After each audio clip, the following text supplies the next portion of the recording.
In the Nigerian football context, coach contracts are legally significant documents similar to player contracts outlining the terms of employment, including salary, bonuses, duties, and obligations. These contracts are often negotiated and drafted under the jurisdiction of the Nigeria Football Federation, which is the governing body for football in Nigeria. There has been a trend where coaches, fans, players have complained about salaries and bonuses being owed.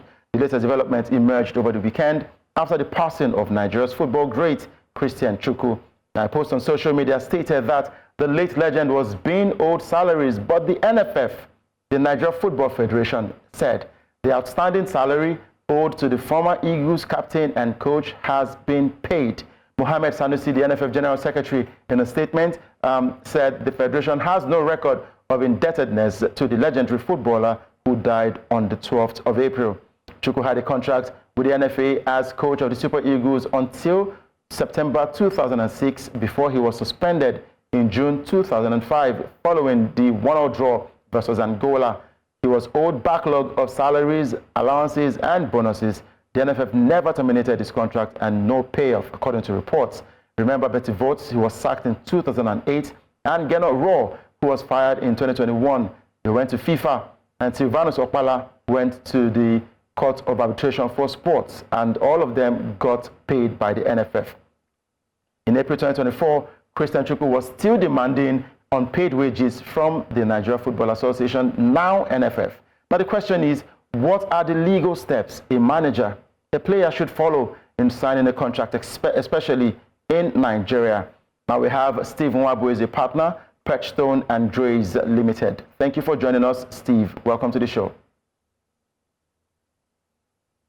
Very good afternoon, Doka. Good afternoon, Lagos. Thanks for having me. Thank you very much for joining. All right, go ahead. I mean, there are lots of conversations surrounding how much players and coaches get to sign when it comes to contract. And there are reports that Nigerian coaches who sign contracts do not even sign a fixed contract. We just get to hear that they'll be taking charge of the Super Eagles for a specific amount of time, but nothing is being stated how much these coaches are getting. We only hear about bonuses. At the end of the day, we hear reports that they are being owed salaries. I mean, we would like to know what are the steps to follow for these coaches to have a proper contract signed so that if anything goes wrong, you know how to hold the NFF by their neck. Thank you very much, Doka, for that question. The starting point is that a player or a manager or a coach who is being engaged by a member association such as the Nigeria Football Federation should first of all engage a lawyer who would walk you through the ropes of navigating or negotiating that particular contract. Now, what you see in football terms in Nigeria is a situation where, especially when the NFF is engaging an indigenous coach. So what usually happens is they just send a letter to the manager or to the coach informing him of his appointment. The granular details of that employment are usually conspicuously missed. You do not see the duration, which are express terms that must be included in an employment contract. You do not see the mode of termination. You do not see the remuneration. And that is where it gets messy for anybody who eventually finds themselves out of that particular role. Maybe the person gets sacked or relieved of his appointment. It becomes a problem to claim some of these compensations, some of this backlog of remuneration. Unfortunately, our players, the RSTP, which is the overarching regulatory framework governing football from FIFA, which started in 2001, didn't make any particular protection or provision for the contractual protection of coaches until January 1st, 2021.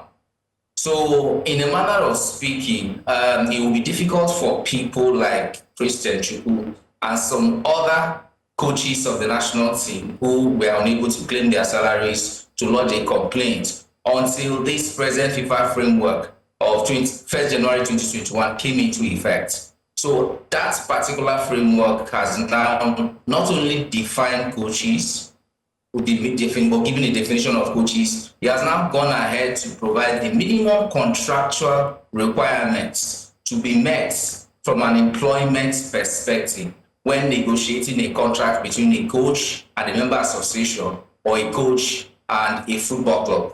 So, and that can be found in Annex 2 of the FIFA regulation on the status and transfer of players, which hitherto only protected football players.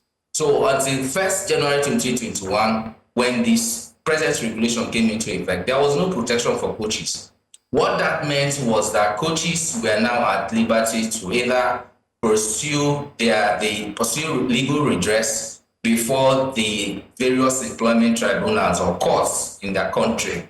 Interestingly, Article 22 of the RSTP vests jurisdiction on the determination of employment-related disputes between coaches and member association, or between coaches and the football club on the employment courts. So the National Industrial Court, for example, in Nigeria, will be the court with jurisdiction to determine any grievance between, say, Christian Chukwu or any other affected indigenous coach who may be interested in claiming the backlog of remuneration being owed to such a person. So such persons can approach the National Industrial to obtain legal redress. The exception, the obvious exception, is cases of international dimension. Cases of international dimension would mandatorily have to be lodged with the FIFA Dispute Resolution Chamber. I heard when you mentioned the case of Berti Vogts. I heard when you mentioned the case of Gernot Rohr. These people were able to get the backlog of their entitlements or their remuneration because they activated Article 22 of the FIFA regulation on the status and transfer of players, which vests jurisdiction on FIFA to determine employment-related disputes of international dimension. Christian Chukwu could not have done that. What Christian Chukwu could have done, or any other Nigerian indigenous coach could have done, was to approach the National Industrial Court. But interestingly, as I mentioned, because some of the granular details of these employment details or these employment ends are not captured in a document, it becomes difficult for anyone to claim redress from them. Right, Steve. It is no surprise that NFL, yes. I was going to ask now, because yes, there's no contractual agreement between these bodies, but at what point does it get to? Because we hear that the likes of Sylvanus Okpala went to the Court of Arbitration for Sports.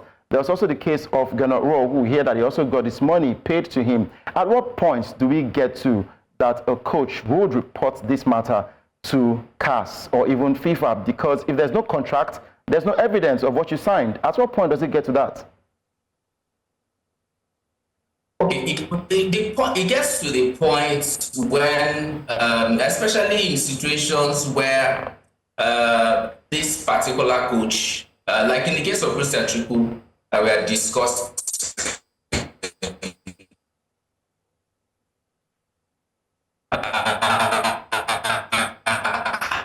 has been able to perhaps get others around, not privy to the details of Christian Chukwu's contract with the NFL, but what I can confidently say is that there's a glaring lack of political will on the part of our indigenous coaches to fight for some of these things. I'll give you an instance. I represented a well-known NPFL coach a couple of years back, and he was being owed salaries amounting to about 8 months salaries by one NPFL club. And we were at the point where we are going to approach the National Industrial Court or even approach FIFA to get these payments.